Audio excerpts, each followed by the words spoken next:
TRS కీలక నేత వర్ధన్నపేట మాజీ ఎమ్మెల్యే ఆరూరి రమేష్ బీజేపీలో చేరారు. హైదరాబాద్లోని బీజేపీ ప్రధాన కార్యాలయంలో ఆ పార్టీ అధ్యక్షుడు కిషన్ రెడ్డి సమక్షంలో కాషాయ తీర్థం పుచ్చుకున్నారు.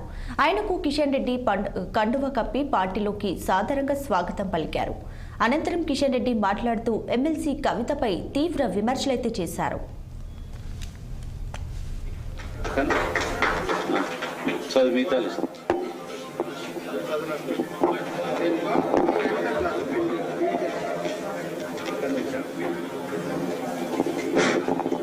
కిషన్ రెడ్డి గారికి మనవి చేస్తాం.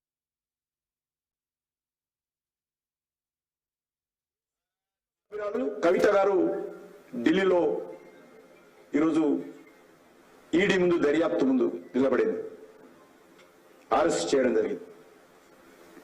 టిఆర్ఎస్ నాయకులు చెప్తా ఉన్నారు, భారతీయ జనతా పార్టీ కుట్ర చేసి కవితను అరెస్ట్ చేసిందని. భారతీయ జనతా పార్టీ కానీ తెలంగాణ రాష్ట్రానికి కానీ కవిత గారి కేసుతో ఏ రకమైనటువంటి సంబంధం లేదు.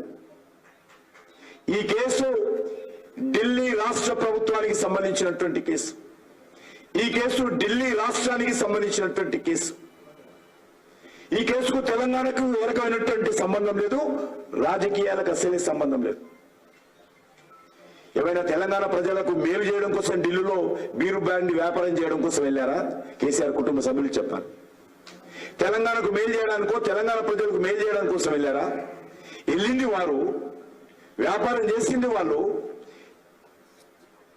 మరి తీగ లాగితే డొంక కదిలినట్టు ఢిల్లీలో ఆపు ప్రభుత్వం చేసినటువంటి అక్రమ లిక్కర్ వ్యాపారం పైన అక్కడ ఉన్నటువంటి ప్రభుత్వం దర్యాప్తు చేస్తే సిబిఐ అనుకోకుండా కవిత గారి పేరు వచ్చింది. అనుకోకుండా కవిత ప్రధాన పాత్ర పోషిస్తున్నట్టుగా వార్తలు చూస్తా ఉన్నాం. దానికి భారతీయ జనతా పార్టీకి సంబంధం ఏంటని అడుగుతా ఉన్నాం. ఎవరు రమ్మన్నారు వారి ఢిల్లీకి? ఎవరు బీరు బ్రాండ్ వ్యాపారం ఎవరు చేయమన్నారు కవిత గారిని? ఎవరిని ఉద్ధరించడం కోసం పోయారు? తెలంగాణ ఉద్ధరించడం కోసం పోయారా? తెలంగాణ దోచుకున్నది మీ కుటుంబం సరిపోదని ఢిల్లీకి వెళ్ళారా? ఢిల్లీలో కూడా దోచుకుందామని చూస్తున్నారా?